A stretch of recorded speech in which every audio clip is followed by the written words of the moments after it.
Bagamat naipasa na sa ikalawang pagbasa ng Kamara ang panukalang ibalik ang parusang kamatayan, hati pa rin ang pananaw ng mga mambabatas ukol dito. Naniniwala naman si Public Attorney's Office Chief Persida Acosta na panahon na para ibalik ang death penalty sa bansa. Nagbabalik si Jervis Manahan.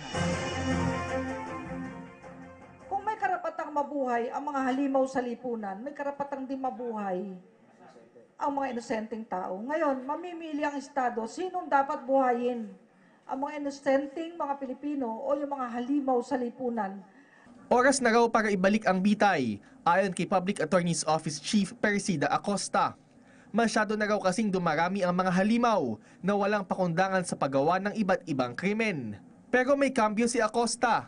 Handa rin naman daw kasi silang ipagtanggol ang mga mahihirap na maiipit kung sakaling tuluyang maipasa ang death penalty. Pero kung kailangang ipagtanggol ang sino mang maakusahan, ipagtatanggol natin, ipatitigil natin ang bitay sa taong yun. Kahit single doubt lang ng kanyang culpability, dapat huwag mo sabitayin. Single doubt, sabihin may pagdududa.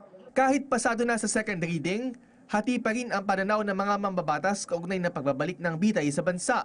If they are found really na violating this heinous crime, especially dun sa drug-related cases, dapat ang pagpapatupad ng batas or kung kinakailangan sila ay mabitay quickly and swiftly.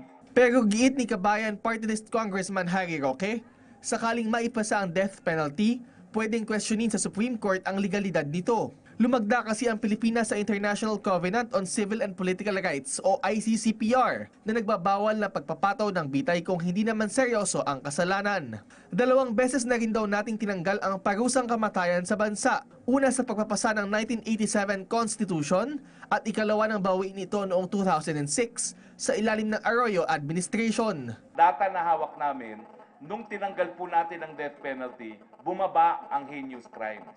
Ibig sabihin, miski walang deterrent effect dahil wala ng death penalty, dun pa po bumaba ang heinous crimes. Dapat law enforcement, hindi naman kung ano yung parusa. Dito nga sa ating bayan, sa drug cases, 10% lang ang conviction rate. Isa lang sa 10 ang napaparusahan. So paano naman matatakot yung mga drug pushers? Naniniwala din daw si Roque na marami ang absent o mag-abstain kapag isinalang na ang death penalty sa third and final reading sa susunod na linggo. Si Bayan Muna Congressman Caloy Zarate naman naniniwala na marami pang pwedeng magbago sa panukala, lalo na't hindi naman daw ito priority sa Senado.